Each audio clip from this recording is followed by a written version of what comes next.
Ini praktisi anti korupsi juga ya. Ya. Kita sapa Zainal Arifin Mokhtar. Assalamualaikum, Bang Zainal. Waalaikumsalam warahmatullahi. Sehat ya? Alhamdulillah sehat. Alhamdulillah. Alhamdulillah masih selalu sehat dan waras. Iya. Tentunya. Koruptor juga sehat-sehat kayaknya ya? Iya, alhamdulillah juga mereka sehat. Enggak, maksudnya menghirup udara bebas kan pasti Sehat dong. Sehat ya. Karena hari ini ada adik kakak yang keluar bareng.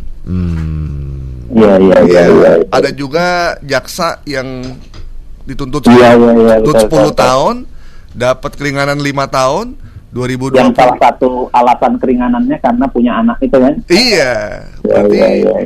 iya, karena punya anak kecil. Pinangki ini. Heeh.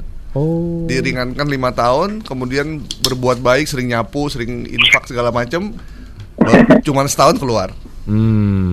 Iya. Oke. Bang Zainal, satu kata untuk 23 koruptor yang kemarin mendapat pembebasan.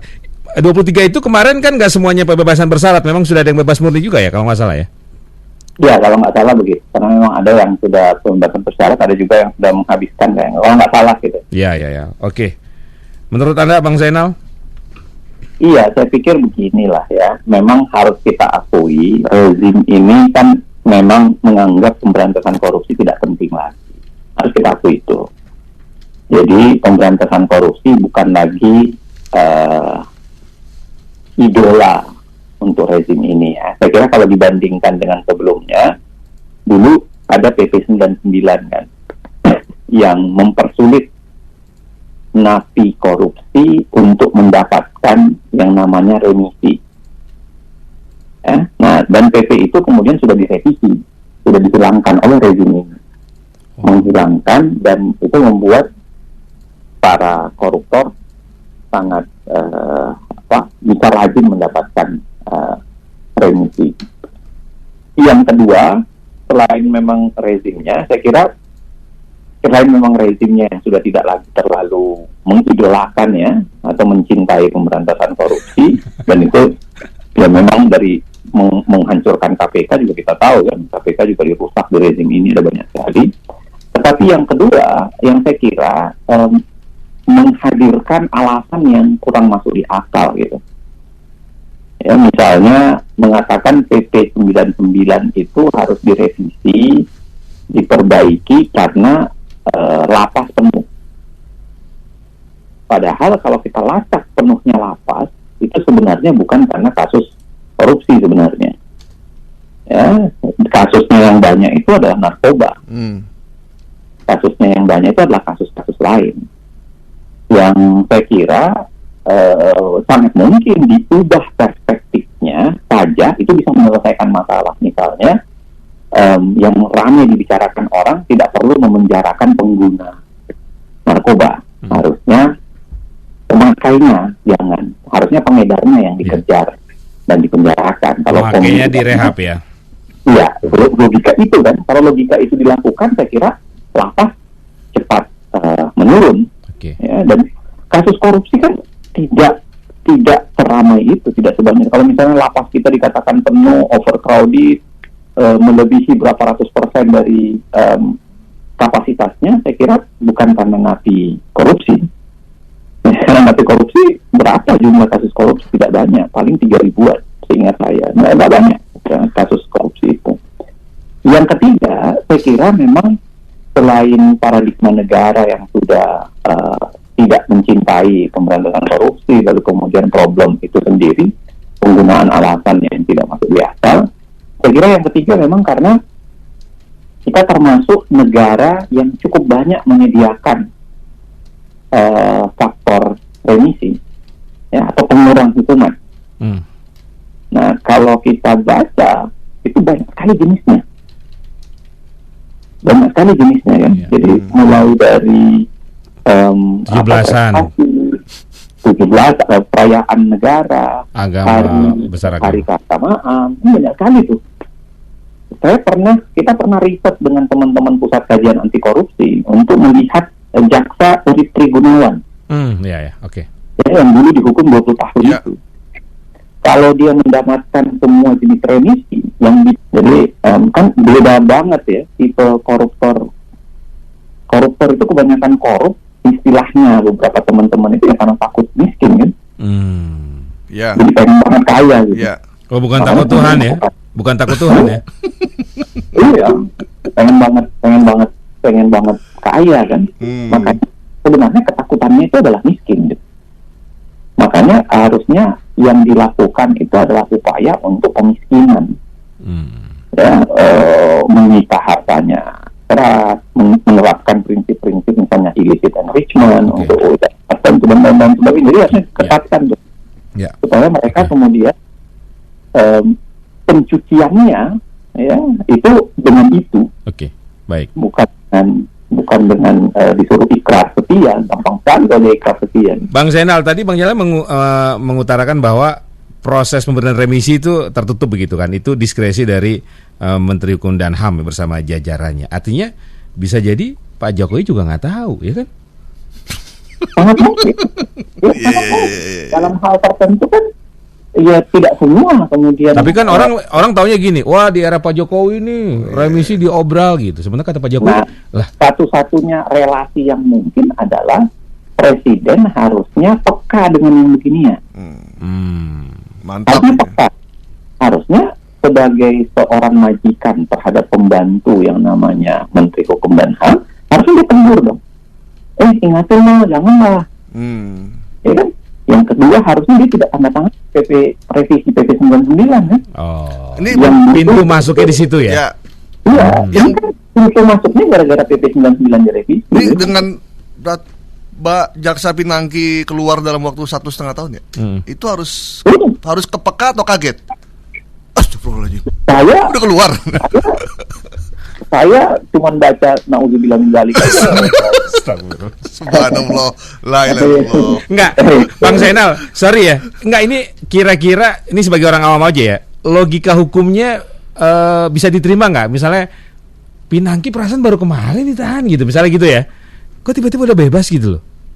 Jadi korupsi 7 miliar ditahan cuma 1,5 tahun. Ya, terlepas dari dia mendapatkan remisi apapun lah gitu kan. Ya. Saya kira memang inspiratif sih ini. Inspiratif. Pinangki itu inspiratif. Dalam kasus Pinangki ini saya kira faktor kesalahan itu tidak sepenuhnya bisa dituangkan ke pengadilan dan ke Menkumham saya kira dalam kasus remisi ini. Karena harus kita ingat yang disalahin yang nyunat ya, Bang Zainal, yang disalahin yang nyunat ya.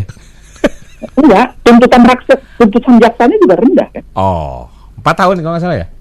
4 tahun kalau nggak salah. Vonisnya 10. Kalau nggak salah ya. Iya. Iya kan, kan yang nuntut teman-temannya sendiri kan, jaksa gitu. Ya, bahkan tidak digunakan faktor pemberatan loh. Coba ya. Dia kan melakukan korupsi padahal dia aparat penegak hukum. Ya. Harusnya itu hukumannya 3 kali lipat loh. Harusnya ancamannya itu tinggi waktu itu. Tapi yang dikasih kan sudah 4 tahun. Jadi waktu dihukum 10, disunat jadi 4. Ya orang mau protes apa lah, wong ini sudah selesai kok. Dengan tuntutan gitu. Jadi dituntutnya pun ya itu yang saya bilang tadi. Dosanya kalau dalam kasus Pinangki ya, dosanya itu agak terbagi-bagi. Dosa bagi itu lah, bagi rata gitu. Bagi roto ya. Sementara waktu itu lu kayak Anas Urbaningrum cuman terima Alphard 20 tahun. Iya, persis. Nah, kita harus bedakan zamannya itu tadi, karena zaman dulu Bapak HMI ya? Pak Pemret HMI ya? Bukan. Bawa Anas. Contoh itu harus lebih spesifik. Lutfi Hasan Ishak juga 20 tahun loh. Ya kan, suka miskin juga. Gitu. Nggak, maksud saya zamannya itu masih zaman ketika ada nuansa kebencian, ada nuansa mengidolakan pemberantasan korupsi. Jadi hakimnya keras, lalu kemudian PP 99 masih ada, semuanya masih ada. Sekarang kan paradigmanya udah bergeser, lebih penting ekonomi kan kelihatannya. Ya mungkin kayak iman orang kali Bang Zainal naik turun. Iya. Dan masalah kadang-kadang kenceng sama korupsi, kadang-kadang lemah gitu ya. Dan masalah keimanan ini kan susah. Yang ceramah seperti ini kan nggak mengubah keimanan orang. Iya. Tapi gini lah, Bang Zainal, ini terakhir ya, karena waktu udah mepet nih. Apa catatan dari Bang Zainal ya terkait dengan bebasnya 23 koruptor kemarin ya, baik yang bebas murni, terutama yang bebas bersyarat karena mendapatkan remisi-remisi khususnya untuk Pinangki ini nih. Apa catatan hukum dari seorang Zainal Arifin Mokhtar?